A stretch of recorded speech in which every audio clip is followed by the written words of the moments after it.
Hey everyone, welcome to Knowing the Life. For this explainer, we're diving into a really fascinating question. If you look at the early Christian church, it seems like it was just filled with miracles and prophecy. So, what happened? We're going to trace the surprising history of how this idea that all those spiritual gifts just stopped ever came to be. So, for the first couple hundred years of Christianity, things looked, well, really different. What we would call charismatic gifts today, things like healings, prophecies, exorcisms, they weren't seen as weird or out of the ordinary. In fact, they were a totally normal, even expected part of church life. And that, right there, is the central question for us today. How in the world did the church go from experiencing all this as just a normal part of life to creating a whole formal doctrine that says, nope, all that stuff has completely stopped? Okay, this brings us to the big word for today, cessationism. Basically, it's the belief that all those really dramatic, supernatural gifts were only temporary. The whole idea is that they were there to prove the apostles' message was the real deal, to kind of kickstart the church, but they were never meant to be a permanent fixture. All right, so let's jump right in at the beginning. What did the church actually look like in that period right after the apostles were gone? And you know what? The evidence from that time is pretty compelling. You've got these major church leaders, guys who lived right after the apostles, like Irenaeus, and he's writing about a whole bunch of supernatural signs that were still happening.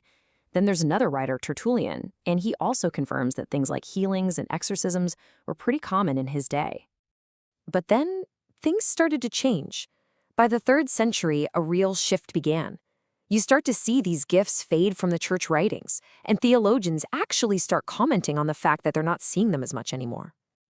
And this quote right here from the super influential preacher John Chrysostom is often pointed to as a cornerstone of the whole cessationist argument.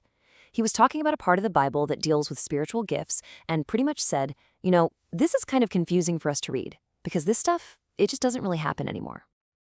But here's where it gets really interesting because there's some nuance here. Not everyone agrees on what he meant. Some scholars argue that Chrysostom wasn't saying all the gifts had just vanished forever. He might have just meant that the really big, dramatic public displays you saw in the apostolic age weren't common anymore, but that gifts still happened in the lives of, really devout people. Then you've got Augustine of Hippo. We're talking one of the most influential thinkers in all of Western history. And at first, his views sounded a lot like modern cessationism. He basically argued that certain gifts, like speaking in tongues, were a special sign for a very specific time. And, well, that time was over. But this is what makes this so complex. Augustine, he actually changed his mind. Later on in his life, he personally witnessed and documented things he believed were modern-day miracles and healings. And he didn't just keep it to himself. He wrote them all down for everyone to read in his famous book, The City of God. So when you look at a timeline like this, you can really see that this whole idea wasn't just born overnight.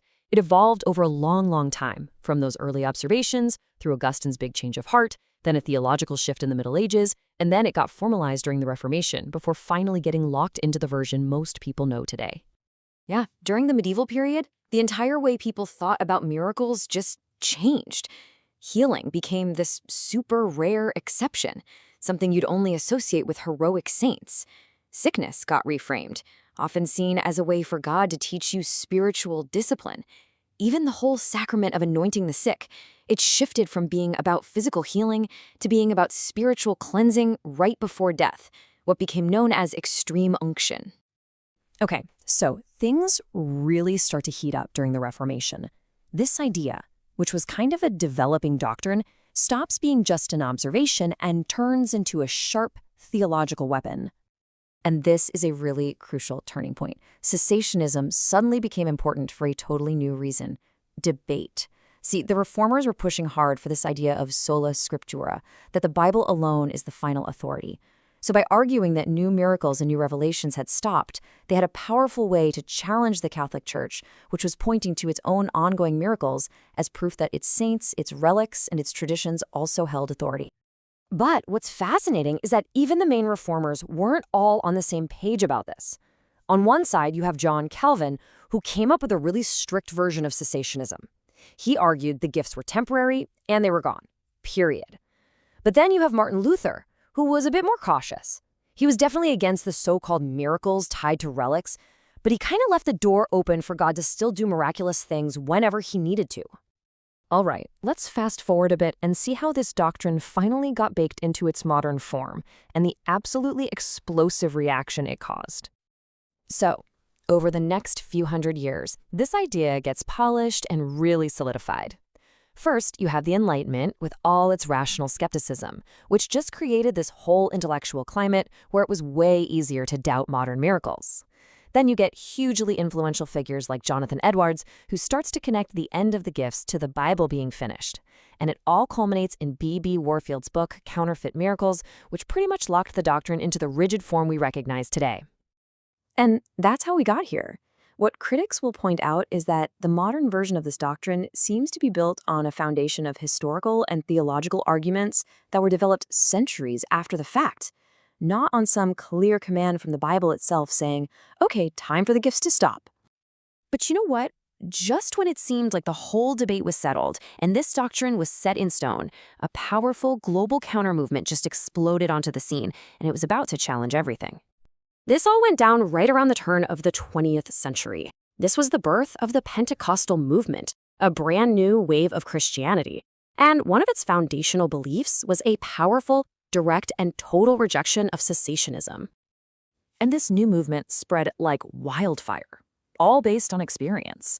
You had widespread reports of healings, of speaking in tongues, of all these other spiritual gifts, and that created a huge practical challenge to a doctrine that said these things just don't happen anymore. And this, right here, is what created the theological landscape so many of us are familiar with today. When you look at it all, the history of cessationism really shows us something important. Doctrines develop over time. They're often shaped and sharpened in response to very specific cultural and theological challenges. And it really leaves us with a pretty deep, thought-provoking question. How much do these historical pressures shape what we believe to be timeless truth?